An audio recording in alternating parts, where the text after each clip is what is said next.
We have a special episode this week. Very excited to bring in the Chief of Police of the City of San Diego, Scott Wahl. We've known him a long time. He was used to be involved in the Public Information Office, and so we dealt with him as sometimes in hostile and sometimes in less hostile discussions, I would say. And but we are going to talk a lot about the challenge that people like him face right now with the federal government's enforcement efforts on immigration, with the concern of drones coming in, how and the surveillance that is involved, and privacy concerns balanced with the tool that surveillance and sort of constant videoing offers police officers and people trying to crack down on crime. So a lot went into this. We talked about how you can trust crime statistics or not, and a lot more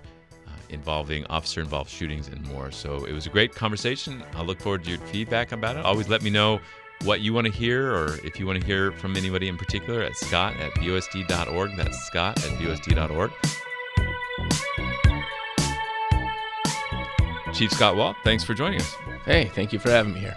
We've got a lot to go through, but I got to ask first, have there been any drone shooting downs? Have you been able to find any and shoot them down from Iran? I went through our capability list as an organization, and removing drones from the sky is not one of them. To my surprise. No. I bet you have a few cops that would be like, I could do it. Right, everybody's jumping forward. They want to be that guy. Right, they want to be that guy. But, man, what an interesting twist to everything that's going on in the world today. Yeah, so the White House today was like, no, it wasn't a real threat. It was just one guy saying something. We sent it out, and now you guys have made a big deal out of it. But drones attacking California would be kind of a big deal. So it's worth, I don't know, did they just send you an email and everybody made a big deal out of it? Yeah, well, first of all, it doesn't sound far-fetched, does it? No. I mean, to kind of downplay it is, I think, not necessarily what everybody feels when they hear that story. It does sound kind of realistic, like it could happen. Well, the idea was that they would go maybe out of the cartels, right? Mm-hmm. And the south of the border, not necessarily fly all the way from Iran, right? Right. Well, I think it was more cargo ship based, kind of smuggled close to our borders and then launched from there. I would certainly hope our military and the Coast Guard are paying attention to threats like that. I know that's what they're doing. But it was, kind of shocking to hear that intel coming down to our level. Yeah. And it just, for my message to my staff and to the local community here is, it's just yet another reminder of being vigilant and paying attention to the little details when you're going about your day. And when you see something, say something so that we can gather the information, share it, and make sure that we're addressing any threats. Yeah. I suppose you probably do get calls about drones sometimes. Now they might be a little more interesting. Well, and I want to take this moment to kind of say it is an opportunity for us to assess the need for counter-drone technology. We have Petco Park, right? We have large venues that we gather people in that could be a target to a drone-type attack. It doesn't have to be one that you see over in the Middle East, but something that's crafted here at home, something that the cartels have definitely already utilized, and we have to have a layer of defense even at the local level. And you don't have anything. We do not have counter-drone technology, and as you know, we've got a surveillance ordinance and a trust ordinance. We would have to go through that process to try to get some counter-drone technology. I'm still trying to fight to get more drone technology for us to use to help fight crime. Counter-drone technology is like the next step beyond that. So we're trying to forge forward in that space, if you will. It is challenging. It is difficult. It takes a lot of time. And this is one of the toughest things that I've noticed as police chief is the world works and rotates at a much faster pace than city government. And so that's the challenge for me. Good. What does one even do to protect yourself in that situation? From a drone? I mean, yeah. You just run. Yeah. There's no hiding under your I don't desk. know, because there's drones all the time. You're surfing and there's somebody with a drone like in your face. It's like we're getting so used to it that if one was hostile, I would be You're like, oh, someone's getting a cool little video of downtown. Nope. Yeah, and that's why, when you have a large, mass gathering location like a stadium, there's great concern. And the federal authorities have those capabilities, but bringing them into every single one of our venues is not necessarily realistic. And so this kind of pushes us towards that tough decision of what are we going to do here at a state level and at a local jurisdictional level to be ready for that type of threat. I don't want to harp on this too much, but you said like you would have to navigate the trust and surveillance ordinances. Right now, you're saying that it's a little bit of a difficult process to figure out how you would have a counter drone technology in the midst of what we do to protect people's privacy. Well, what happens is there's a convergence of perspectives or perceptions that we're going to utilize technology in a nefarious way or in a way that would be more intrusive. And coming from being a government entity, obviously that much of government oversight without having restrictions or boundaries or guardrails in place creates concern in the community, and we totally understand that. This isn't a knock or a criticism, on the Privacy Advisory Board, but it's a reality that we have to understand that we've got these layers of what I call bureaucracy in the way. Our procurement process alone is a massive bureaucratical process. We have to go through a massive bureaucratical process with the surveillance ordinance before we even get to the procurement process. Mm-hmm. So it does take a tremendous amount of time to utilize technology. The intent is right. We want to make sure there's safeguards. We want to make sure that there's oversight. We want to make sure that we're utilizing technology in a positive way. But you also have to realize by the time we go through the process, technology is almost changing and evolving from when we started.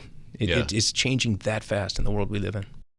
Since we're on that, let's talk about that a little bit. If just from a broader perspective, how much of San Diego is being watched right now? Like if you were in any part of the city and something happens, what's the percentage chance that it's being recorded? Well, let me take a couple steps back on that and ask you a question. Does that include what Google's watching? That's what I mean. Like, right? Yeah. When you tap into like that, everybody was talking about that Super Bowl commercial of The Ring where it's like, we'll find your dog. Well, that was super creepy in a way. Like that means like everybody's house is like watching everybody all the time. Yeah, that one kind of backfired, didn't it? It didn't. I think a little bit. I mean, not to the person who lost their dog, though. Yeah. Right. You're right. There were some people out there that got it. But the layers of surveillance from different entities, whether it's private businesses or companies that are trying to better their business, and so they're looking for a sharp edge on how do we get to you and what are your interests and likes and how do we get that information so that we can target you from a marketing perspective to what is TikTok doing with your information. I mean, if you think about it, how many of the kids that are using TikTok have the same password for their bank account, have the same password for their Facebook or their Instagram or their and so you're giving it to an entity that potentially could now take that and then comb through your accounts and have immediate access to all of your accounts. Mm-hmm. There's so many layers of vulnerability that comes with that. And then just driving down the freeways, right? How many different license plate readers are there from the federal government to the state government? How much does the DMV have? How much does Caltrans have? Streetlights. Streetlights. And what we're using here at the local level. I think this, I don't want to say scrutiny, but I think the focus has been more at a local level, and it's now starting to branch into state levels and federal levels, and it'll continue to go in that direction, I think, for some time. But we've really had a lot of focus on what we're doing here in San Diego in terms of license plate readers and cameras. And I think it's a good thing for us to be transparent about that so people understand how we're using it. When I'm not in uniform and I'm not a police officer, I don't want the government looking into me. I believe in the Fourth Amendment and the right to privacy, and so I understand those concerns. But as the police chief, I understand our staffing challenges. I understand the trends in crime, and technology is the key for addressing those issues. And so I want to make sure that we have the safeguards in place, the oversight, and the auditing that's necessary so that people can trust we're using it to catch criminals, and we're not using it to snoop into people's personal lives. If you heard of something or you just were worried about something that might have occurred at 12th and Imperial on Wednesday at 4 p.m., and you as the police officer or police chief think like, hey, we got to go find out what happened there. You don't have anything, you don't have any accusation, no gunshot, no anything. Can you just go and pull up video? That's a pretty popular spot. So let's go like well, here's the thing. So University and 30th. Yeah. The answer is yes, we could go into it, but it's not going to show us, I think, what we're all looking for without more detail. You need a little bit more detail before you make that technology useful. Uh-huh. The cameras aren't pan-tilt zoom cameras. They're focusing straight down. So they're really aimed at getting an image of the car and the license plate. It doesn't take a picture of the driver or who's inside of the vehicle. Okay. So you're just going to have a bunch of cars kind of going by. It's not following people. So it's not necessarily going to be a beneficial tool. Now, if it's at 3 a.m, and maybe 1 or 2 cars have driven by in the last hour, maybe it might be useful. Mm-hmm. If there's a hit and run. Yeah, so if there's a hit and run, can you find that car like 3 miles away and track where they went and then follow them home? So ideally what we would do in a situation like that where there's a hit and run is we would try to find the closest cameras. Yeah. And then if you can, build a perimeter around the location of that incident and see if we can, how many cars have gone through in that time frame. And if you can try to narrow it down and get a vehicle description from any witnesses, then you can start zeroing in and shorten your list of potentials. The system is incredible. You can have a bumper sticker. If somebody says, hey, there was a weird bumper sticker on the right corner, you put that in there, it's going to identify that car or any cars that have a bumper sticker on the right corner, and then you really narrow down to 1 or 2, and you can go from there. It's amazing how it works. Is that information being shared with the federal government right now? No, we don't share with anybody, which I'd like to talk about that a little bit. We don't share with anybody, including within our own state, which is totally legal. We have... You mean it's legal to share it with people in your own state, correct. And you are not doing that? Correct. We don't share with anybody. And that's... I understand the politics of it. I understand the concerns, but it's counterproductive to the intent and purpose if it's being used appropriately throughout the state, right? And the concern is that, okay, well, let's say we're sharing it with another agency where they have access to our system. They can potentially be using it nefariously, or they could give it to, let's say, the federal government for immigration purposes. And then our fingerprints are on that incident. So I understand that, but what is important is let's say there's a group of individuals that are coming down to San Diego to break into businesses, and they're coming down in the middle of the night and they're using a van to load property up, and they keep driving back up to Riverside, and they've got a storage unit up there where they're dumping all the property into when they're done for the day. Mm-hmm. When we begin to identify that vehicle down here in San Diego, it'd really be nice to know that, hey, it's also going up there every single time. It's hitting the license plate readers as they go up into another county. Potentially we could get that property back. We would never know that information if it wasn't for license plate readers. So being able to share with other agencies is beneficial, and having detectives be able to go into the system and find out, hey, that car is constantly pinging up in Riverside. Now you're sharing information, and potentially there's more victims up there you could attach to the case. And there's a lot you can do with that sharing of information. We don't share with anyone, and those are the rules of engagement there. We're having tremendous success with it down here, and we're appreciating what we have for now. And hopefully we can continue to build trust and expand in the future. So that example you gave, that's not something that happens, is what you're saying. Well, it is what happens. Yes, that is what happens. And there's still ways for us to get that information. And we can call and share license plate information with another agency, or they could call us and say, hey, we've got a car that we think is going down there. Can you check it in your system? So we can do a one-off. We just don't allow them to have unfettered access to our system. Correct. So if Immigration and Customs Enforcement wants to track somebody and they call you and say, we need this, you're not giving it. But if they say we've got a subpoena, or you have a judge, I don't know if there's an equivalent of subpoena, some sort of order, some sort of warrant, can they get it? So that hasn't happened yet anywhere that I'm aware of. Yeah. State law prevents us from sharing it with our federal partners. So in order for that scenario to happen, which again, I'm not aware of it happening anywhere in the country, much less in the state of California. But if it was going to happen here in this state, you're going to have to go to a judge in this state and ask them to write a warrant beyond our own state law. I just don't see that happening. I don't understand how that would happen, especially when it comes to federal immigration purposes. I understand people's fears. Let me back up a little bit on that and also approach this from a slightly different angle. It's a very inefficient tool for immigration purposes. Again, it doesn't say who's driving. It doesn't show you who's driving the car. It doesn't show you who's inside of the car. It's just a license plate and a date and a time and a location. So if you're involved in crime, it's a breadcrumb. It's an important breadcrumb for us.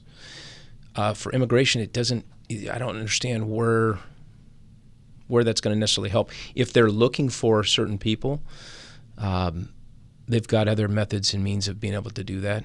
Not to mention that they've also got federal license plate readers, and you go through the checkpoints and you see all the cameras that are there. They're checking your license plates, and they also have them at the border. So they've got their other mechanisms that surround our county to utilize on their own. I just don't see the scenario where that would be beneficial for them or an efficient use of their time.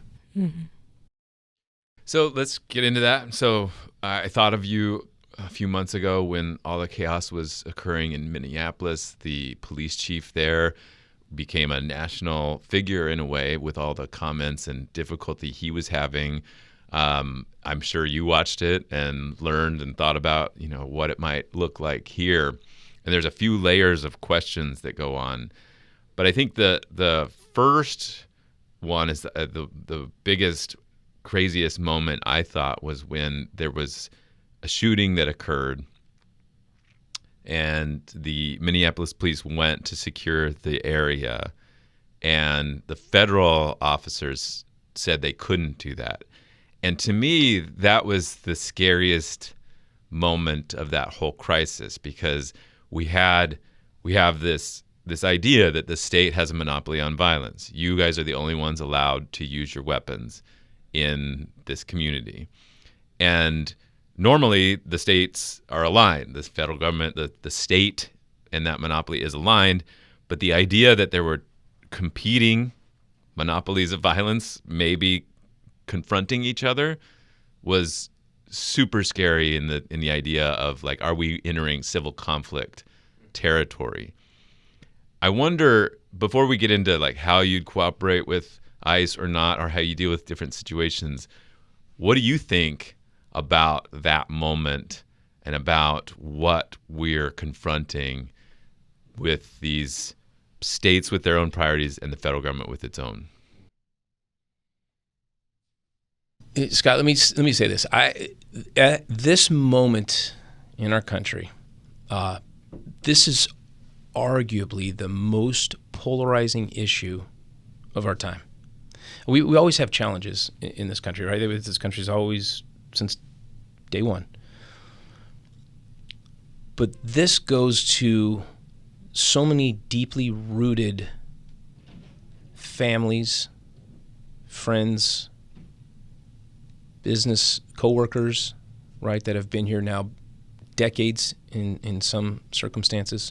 So we're pulling up the roots here on some very deeply, rooted families and people that have been here. In the very beginning, voter approval on both sides of the aisle was very high to go towards the criminals that were here illegally. I mean, pretty much everybody wanted the criminals removed. But with anything in this day and age, that issue has become such a politicized issue now. That is really what is compounding this problem for us. And there are so many layers of complexity to this, and I kind of want to peel some of those layers back because it's hard to answer these types of questions and just jump right into that moment, because all of us are enraged when we see some of these things happening, right? Nobody should be dying at the hands of law enforcement, but there are so many contributing factors to that, right? It isn't just a monolithic issue or thing that's happening, and because it gets politicized, everybody takes sides versus like slowing down, stopping, and kind of trying to dissect how do we get here? What is going on, and what is our intent and purpose? Whether you agree or not with what the president's doing, it's a political issue for him, right? Whether you agree or not with the other side of that equation, like I started with, there are families and folks that have been here for decades, and they're a part of the fabric of this country.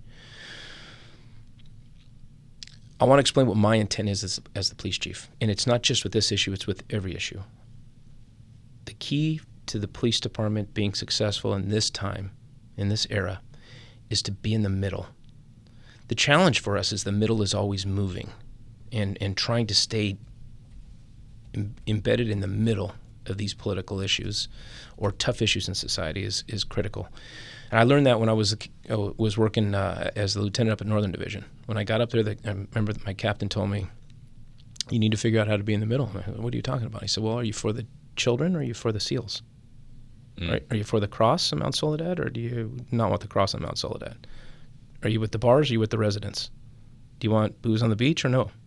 Every time you go to a community meeting, people are going to shake your hand and say, "Hi, it's nice to meet you," and they're going to lobby you to their side. The second you take one step in either direction, you're going to marginalize yourself with the other side, and you're going to quickly start having people that are opposed to you and against you.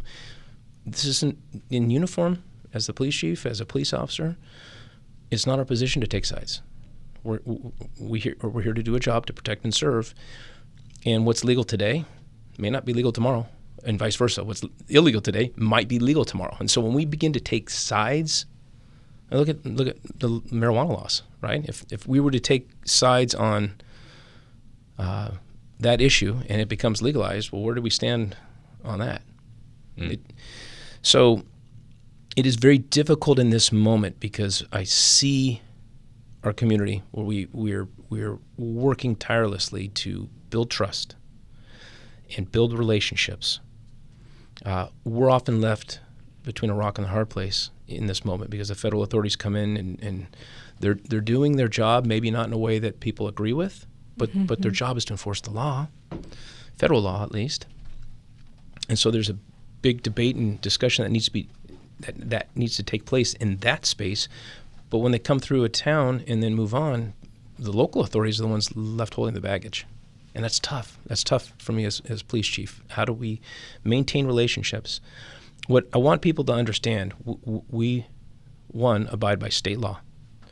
We do not work with immigration for purposes of immigration enforcement. What is most important to us at a local level is that people feel safe coming to us to report crime, or if they're a witness of crime, to share information. That isn't going to happen if somebody feels like their immigration status is going to be in question. So per policy, in addition to state law, per policy, we don't ask immigration status. It could be a traffic stop. It could be taking a witness statement. It could be a victim of a crime. You could be a suspect in a crime. We don't ask your immigration status. What we do is we enforce state law. So if somebody steals your wallet and we catch them, whether they're here illegally or not, isn't of concern to us. We're taking them to jail. So I want to make sure that we're clear that We understand the tensions and the issues that are out there, and I empathize with our community here in San Diego in this moment. I wish there was more that we could do, but it's important for us not to be a political pawn in this moment as well, and stay in the middle of this situation and try to de-escalate and keep the peace. What does the police response look like when there is something related to immigration? I think like that's what's often confusing to some people. You know, let's say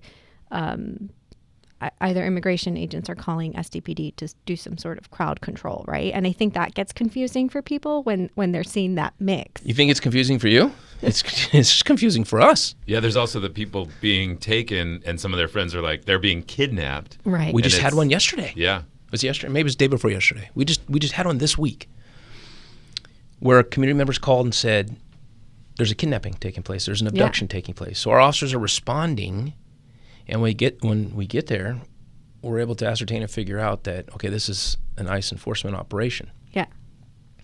And then it's not like we're getting there before the game has started and everybody's on either side. No, this is like in the middle of battle. Like the people are grabbing onto their loved ones, or grabbing onto the ICE agents, and it's literally chaos right before our eyes when we arrive.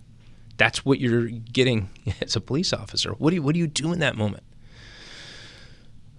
Our direction and our focus is to try to de-escalate and keep the peace. Folks need to understand, and I think this is part of what your question's getting to. I think there's a misunderstanding on what our authority is, what our jurisdiction is, and what our capabilities are in those moments. There's a supremacy clause that prevents state and local authorities from getting in the middle of federal enforcement. So at the end of the day, what that means is we have little to no authority or jurisdiction in that moment. If they're effecting an arrest, there's nothing we can do to stop that. Mm-hmm. So what we try to do, and what we just did the other day, and there's social media video that's out there, you can clearly see our officers are trying to de-escalate the moment and get everybody to calm down, understand that what we're dealing with, and yes, these are ICE agents, and yes, they are making an arrest. These are not this is not an abduction, but there's nothing we can do to stop that. And it oftentimes looks like we're now collaborating with them, but at the end of the day, we're trying to explain there's nothing we can do. There's really nothing you as a citizen can do in that moment. There is a court process, and I know in that moment that's not what you want to hear. We get it, but there's really not much more that we can do. And so we're really, like I said earlier, we're stuck between a rock and a hard place. On the other side, ICE has called us to say, hey, we're in over our head. Can you come help us? So an officer will turn the corner and they're going to see chaos again, and they've got to figure out what's going on. Mm-hmm. Our focus is always to de-escalate what's going on. I've instructed my staff, we're not holding a line while they continue to do their job. If they're calling us because they're in over their head, then it's an extraction that we're doing. We're getting out of there, and the operation's over with. If they don't need us, then we're leaving. But what do you mean we're not holding a line? So what I don't want to have created is, hey, we're kind of getting overrun. We get there, we stabilize the moment, we kind of push people back and have a barrier, and then they just go back to doing what they're doing and taking their time effecting their warrants. So if you're going to go in and help them, they need to get out of there. Correct. You're not going to hold a crowd control situation for them. Correct. Now, how that, that's kind of, it's a fluid thing. Right, it's difficult. You got to get there and understand what's happening. In this one that happened this week, they wanted out of there as quickly as possible. They just, the second they got the person in custody, they left immediately. We were there a little under 5 minutes, so it happened really quickly. But if they're affecting some sort of warrant where there's going to be an extended search, or maybe there's multiple people in the area they're looking for, we're not going to hold a line while they conduct doing their business. They need to bring their own assets and resources to do that job. If they're calling for help, for immediate cover, yes, we're going to go. We respond to anybody that calls for help. We're going to de-escalate that moment. But if they've got a warrant, if they've got somebody in custody, that we cannot prevent that from happening. That's a really interesting example, because I honestly have struggled a lot with conversations around this issue It kind of started with the county and the efforts that they did to try and, put in place better protections or, prevent sheriffs from further cooperating. And then the city with its own sort of additional protections that they were seeing. And often for me, that's a real struggle because I've said to Scott a bunch of times, so I'm a deferred action for childhood arrivals recipient. I have DACA. And I've said to him, like, it's hard to understand what all these extra protections that the city council and the county supervisors are trying to implement when, like, me as an undocumented person, I think like it would only be helpful for the city to get involved if I could call 911 and say, I'm being abducted, and they prevent that abduction. That clearly does not happen and cannot happen. But so these conversations are really fascinating and really tricky, and it sounds like, no, that's not an option for me. Well, it breaks my heart that people are living with those fears, right? And on top of all the other stresses and things that are going on in the world today, you've got that layer on top, right? And so I have compassion for that. We have DACA members in our police department, right? We have police officers. We are hoping we can get something done that they can get their citizenship. They've been here for decades. You have DACA members in the police force? We do. Yeah, we do. We have civilian members or professional staff as well. One dispatcher we're trying to work through her citizenship status as we speak, literally. We have the busiest border crossing in the world here in San Diego. We are a binational border with massive amounts of commerce, families and workers that are coming across the border every single day. It has been part of the fabric of San Diego my entire life, but for decades beyond that. What is concerning to me is the fact that I'm not seeing our elected officials on both sides of the aisle working towards fixing this right now. They're stuck in the politics of it. And it's frustrating because once they get to that point where they're truly trying to reform our immigration system that's broken, it's going to take time. And that's the frustration for me. So this is going to continue for a while. What do they call him? The immigration czar, border czar, Tom Homan, has made the point in these situations repeatedly that because states like California and cities like San Diego are putting so many restrictions on what police and federal agencies can do to cooperate, that forces his agents to go into the neighborhoods more, that they would hang out at jails all the time if they could access them more, that they would cooperate with police more and wouldn't have to have so many sort of violent encounters in neighborhoods if they had more cooperation. Do you wish you could cooperate as a police agency more with federal authorities? That's a fabulous question. Amazing. So let me say this. I'm a member of the Major City Chiefs Association. We meet about 4 times a year. We have discussed this issue for the last 3 meetings, trying to sit down with the president to discuss the challenges and the things that we're left holding the baggage on. I'm a board member for the International Association of Chiefs of Police.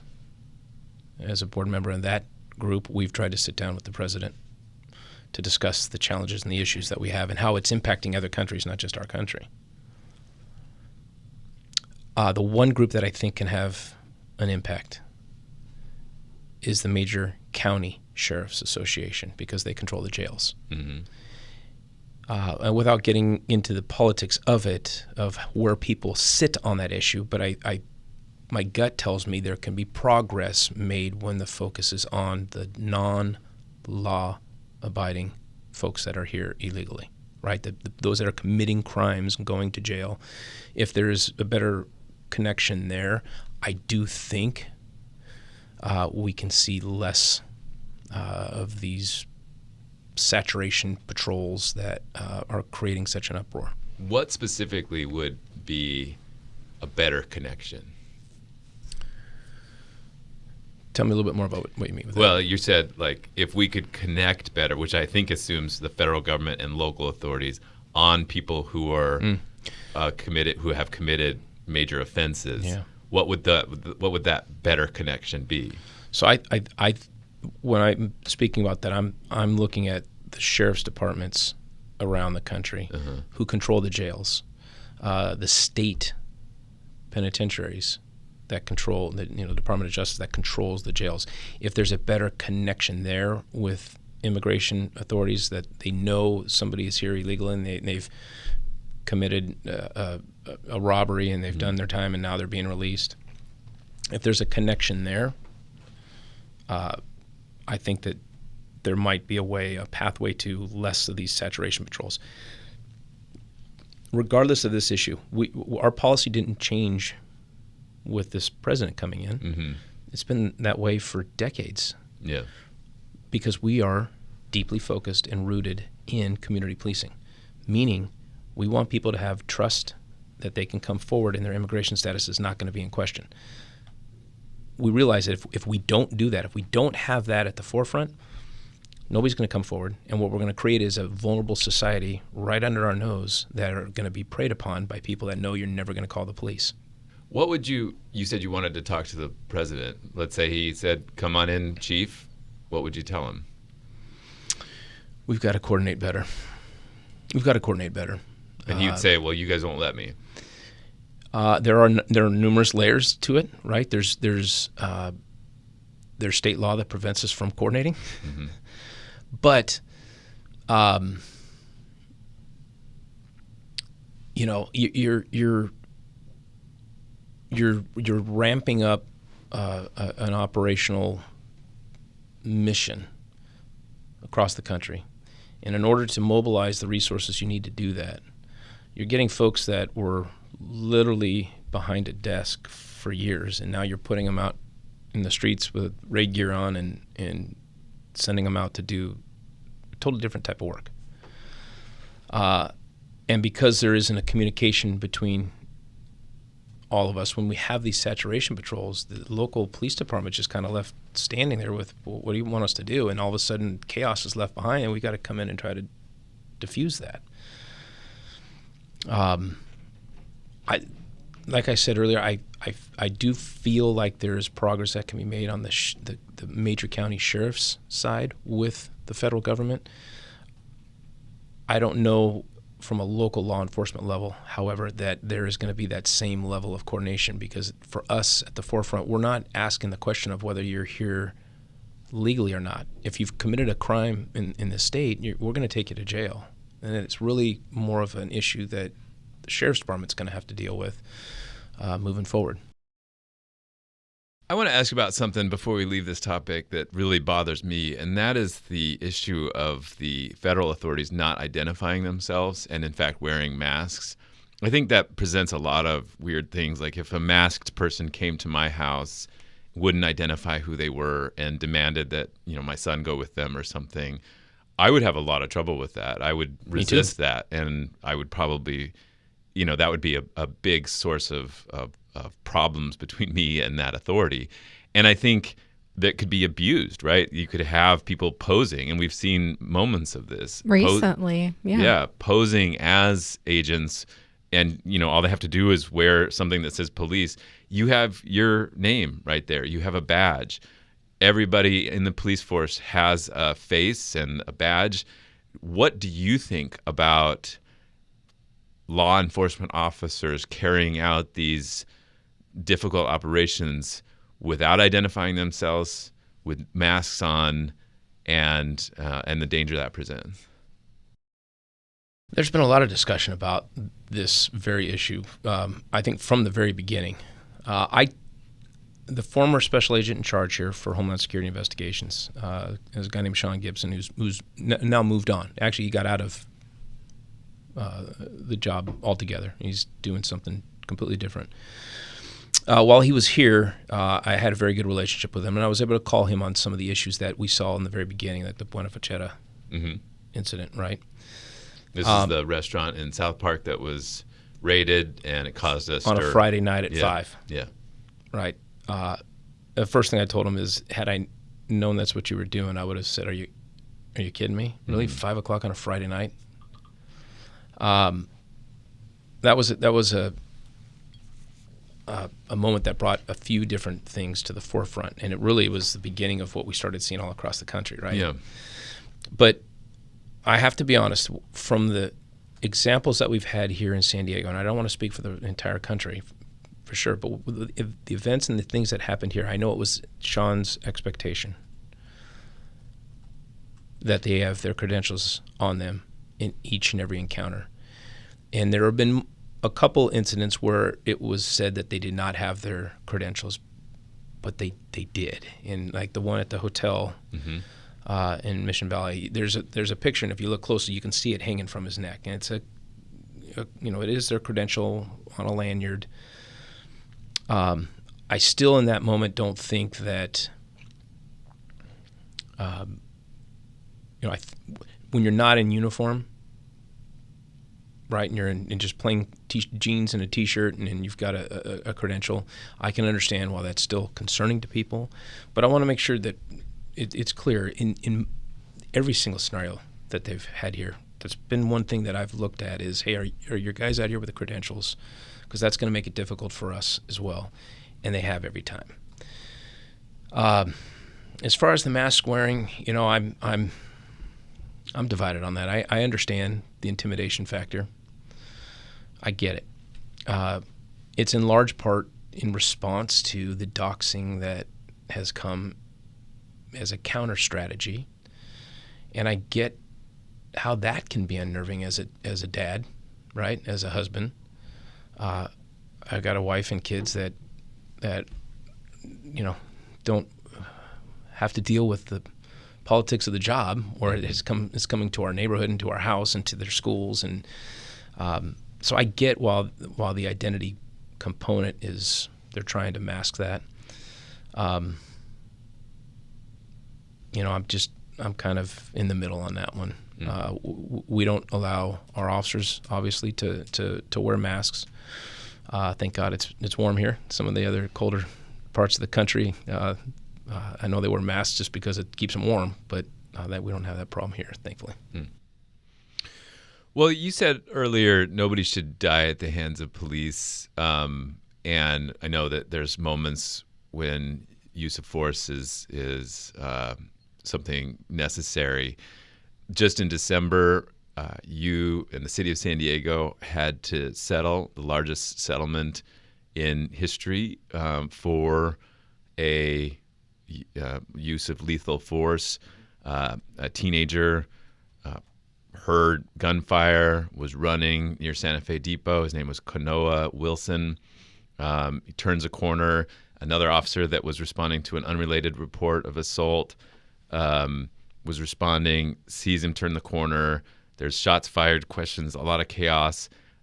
Immediately as he comes across the path of the officer shoots, and it's just an awful story. A family lost a young person who it doesn't appear to be have been a danger.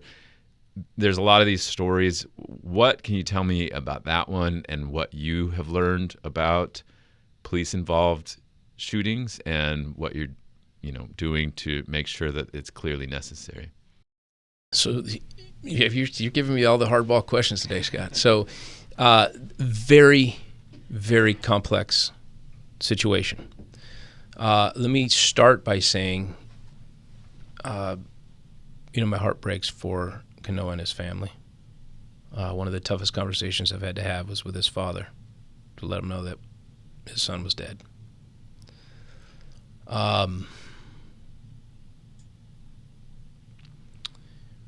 think we all wish that moment could be reversed.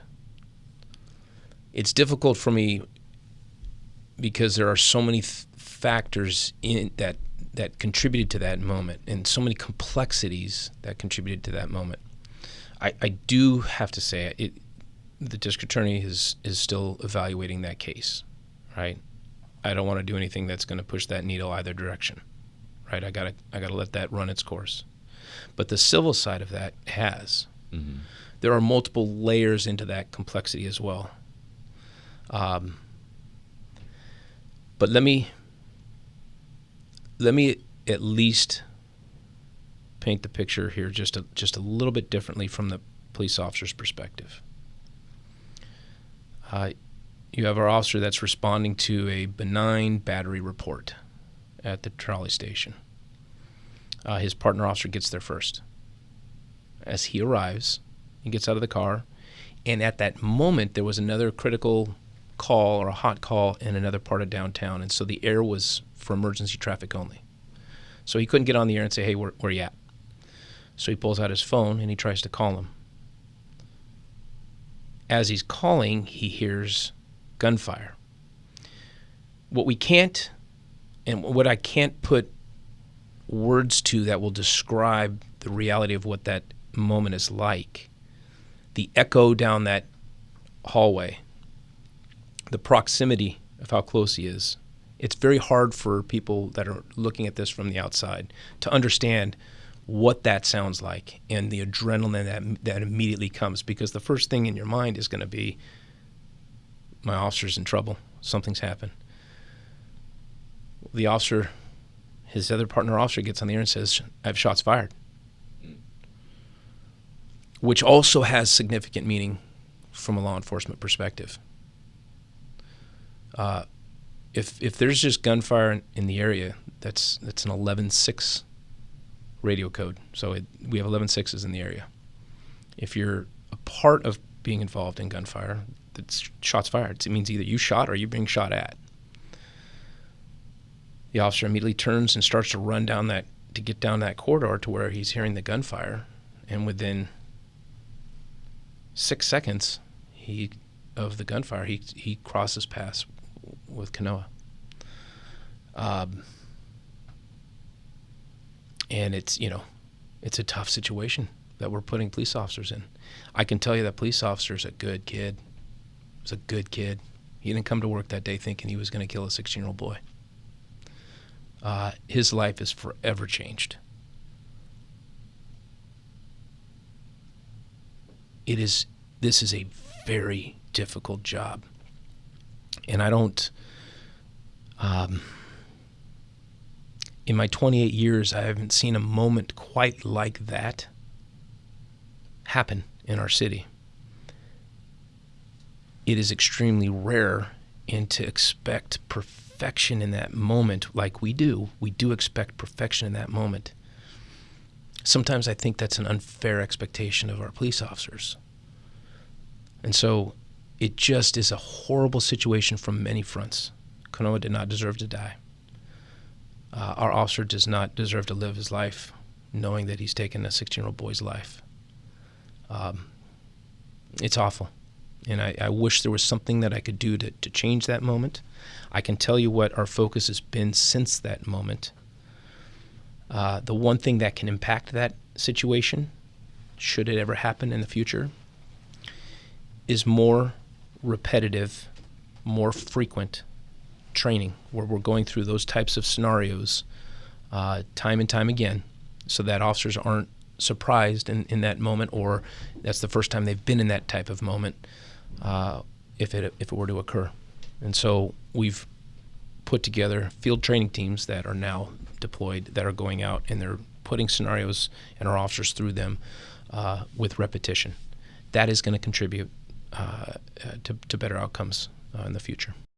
I think one component to these conversations, I mean, you can't maybe speak to the specific one, but it seems that often when an officer is involved in misconduct or something related investigations going on, the public activists always wonder, like, why is this person still working for the department? I know, there were some news reports about what the officer is still with the department and what his current role was and what he was doing. And so, like, why do we keep certain officers who are under investigation still within the department? And could you offer some clarity there? Because I feel like there's often questions from the public, like, why have you not fired this person? Sure. So we take each one on a case-by-case basis. There are certain levels of complexity in a case like this. One, we have a new protocol, and it's still relatively new in San Diego County, where the Sheriff's Department does the investigation in our shootings. We do the investigation on every other city and the Sheriff's Department if they have a shooting. So understanding what the officer's statements are and what the officer perceived in that moment, go to the Sheriff's Department for their investigation and then hand that over to the District Attorney's office. Whereas in the past, we would be doing it, and I would hear from my homicide team what was his statements.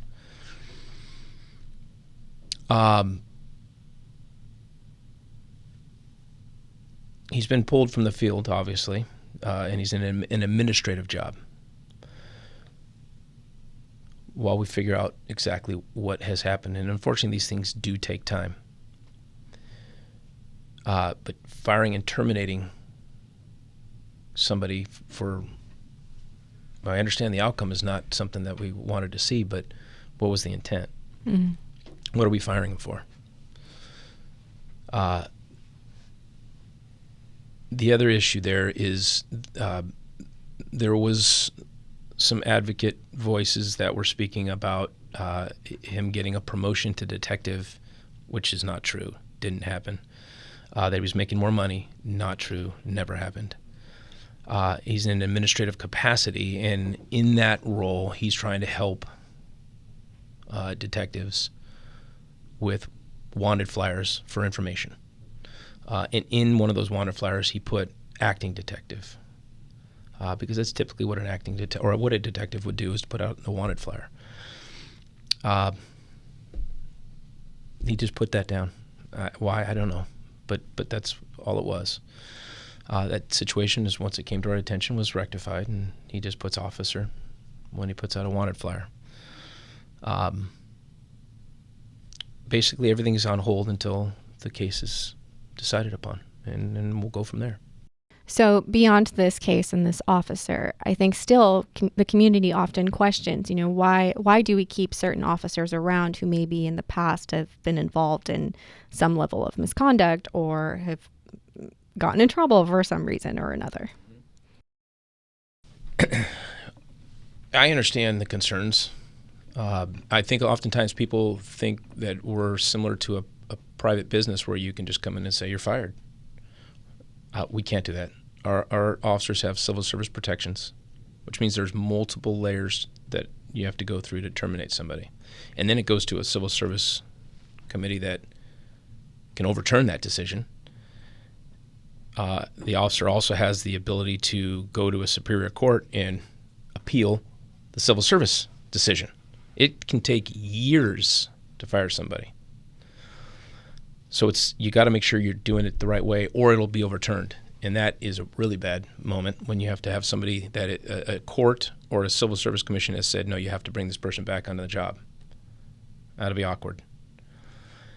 That being said, what we have historically done and what I am changing or have changed is we're taking this on a case-by-case basis.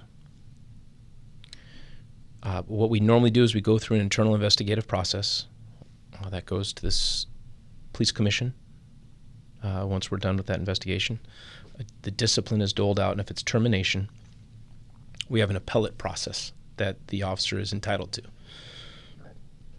Beyond the appellate process, again, they have the civil service hearing and then a court proceeding if they want to move forward in that fashion.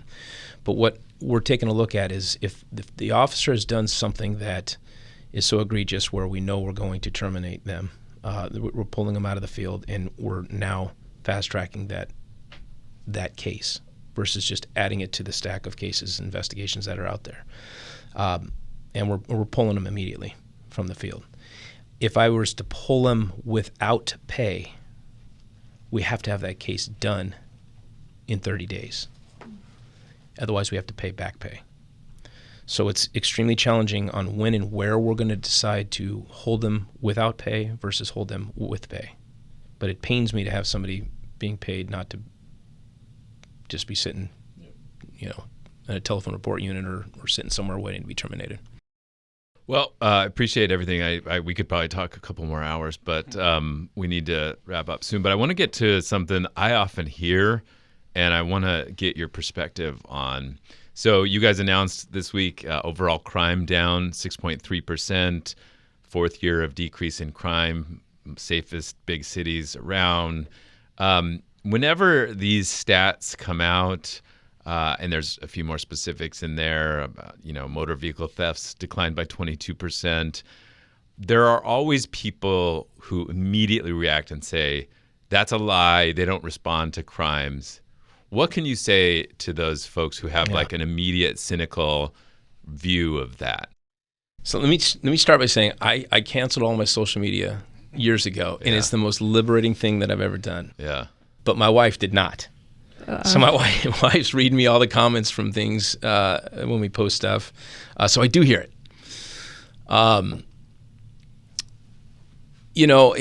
We have heard for so many years that, nobody calls the police anymore, or the police hang up on us when we call, or they're just not taking reports. And instead of arguing that point, let's just say, okay, that's 100% fact. We would still have a baseline somewhere, right? It would be, apples to apples from before. Right, yeah, but now it's dropped 6.3%. So there's still a baseline, even if that were to be true. It's not true. It's ridiculous. Whether people decide to call the police or not, that could happen. That's, I'm sure somebody's had their car broken into and they didn't call the police because they don't have the time to do it. That's their own prerogative. But there's still a baseline that comes from that. We arrested with license plate readers 199 people last year for auto theft. There's no question that hasn't had an impact. Other jurisdictions in this county also have license plate readers, and they're having the same similar type of success. So we're taking the auto thief off of the playing table much more quickly, which is important. How rapid we're able to apprehend somebody is of critical importance to overall crime. Because if we catch them on the first one or the second one, they're not doing a fifth or a 10th or a 20th crime, that's what drives your crime rate through the roof when you have so many incidents. So it's a game-changing technology, and we're able to get people arrested quicker than ever before. Well, we instruct all of our guests to come to the Voice of San Diego podcast with a hot take. When you become chief, do they hand you a folder of all the gnarliest things that are like real in the department that they don't tell anybody about? No, you're chief? I wish. I think about that too. Like when you become the president of the United States, you probably get these briefings that are just mind blowing. The UFOs right? are here. Aliens are here. Yeah. Right. Yeah. This is what really happened to Kennedy, right? Yeah. So, no, they don't have anything like that for the police chief. Yeah. You're just kind of like, wow. Although you do feel. I know Zimmerman used to tell me, and Dave Nislett used to tell me, the weight that goes onto your shoulders it's a thing. And I was like, yeah, right, whatever. It's a thing. Yeah, it's a thing. What's your hot take then? So my hot take, and I don't even know if it's going to be a hot take. I'm just going to say it's like a warm take. Okay. But we need better technology and more technology to cut the corner on the staffing challenges and the crime trends that we have if we want to be as efficient and as low costing as a police department that we can possibly be. And I realize that has concerns for folks that are afraid, like we spoke about earlier, that it'll be something nefarious. We have to make sure that we're doing it transparently, responsibly, and we're setting the guardrails in there, but we're beyond the point of no return on this. We are 1,000 cops short of what we need. This population here in San Diego is only growing. Crime is becoming more complex. Technology improvements are happening so rapidly. We're going to be a dinosaur again if we don't utilize technology. Do you mean AI? AI's coming, Scott. What does that look like in a police department? Hey, should I arrest this person?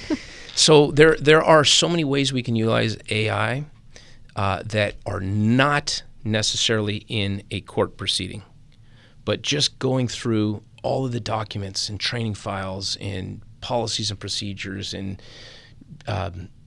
all the department memos and announcements that we have, just to try to capture all of them and collate them in a very fast manner, is just one simple way that AI can help us. Predictive analysis, right, in crime trends. Those are interesting ways of being able to utilize AI. One area that is tough for, as a district attorney, they have concerns with this, and I understand it. But with our body cameras, AI can listen to a statement that a victim or a suspect gives us, and then when the officer goes back to type the report, it just automatically drops it right into the report. They estimate 10 to 15 minutes savings on each report that we take. We do thousands of reports every year. So are you doing that now? We're not. Why? Again, this is something that we've got to work side by side. We're looking into it, but this has to be done in conjunction with the district attorney's office. And I can understand the concern from a DA when you have an officer up on the stand and you're asking the officer, did you write that report? Yeah, that's not the answer you want to hear. No. when you ask that question. It's complicated, right? I know in my times of being on the stand, when I was able to look at a report that was perhaps 6-9 months ago, maybe a year ago, I still have a writing style. I still have a way where I can look at it, and I know I wrote that report. And oftentimes it's going to jar my memory, and I'll recall that moment based on my report. That's the ideal. That's what you want in a courtroom, not an AI-generated summary, right, that isn't exactly your words. So there's issues there that have to be worked through. I know that they've got ways of putting lines in there to make sure that you've scrubbed through that statement and it is factually correct. So I think we'll be able to get there at some point. But our AI is coming. As much as we need to use it, I get the concerns because it does scare the heck out of me as well. So you are developing a RoboCop right now is what you're saying. I can't confirm or deny that, Scott. Wait, I have a quick question before you go. Help me understand a math issue right here that you mentioned it really briefly. You say we're still short a lot of police officers. Mm-hmm.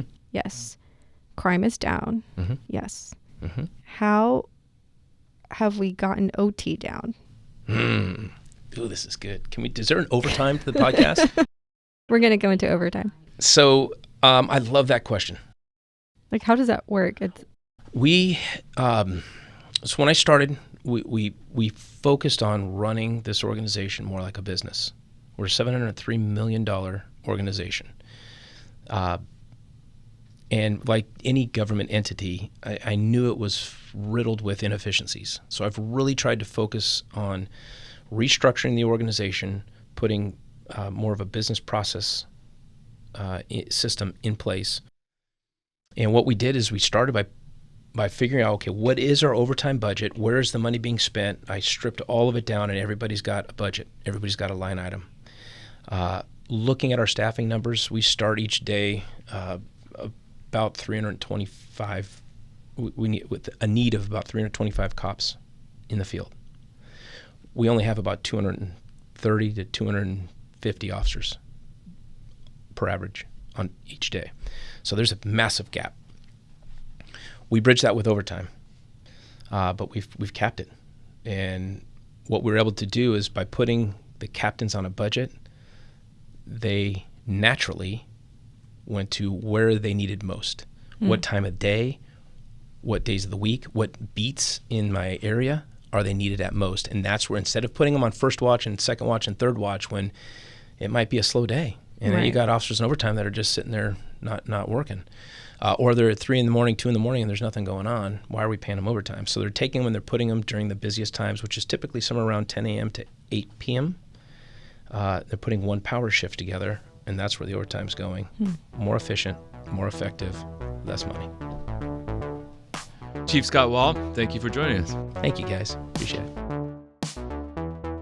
And thanks for listening to the Voice San Diego podcast, the most popular public affairs podcast recorded in San Diego that has interviews like this in this particular way in Greater Little Italy. I'm Scott Lewis, the CEO and editor-in-chief at Voice San Diego. Andrea Sanchez-Villafaña is the managing editor, and Matt Scraby is the producer of this show. Thanks for listening. We'll talk to you next week.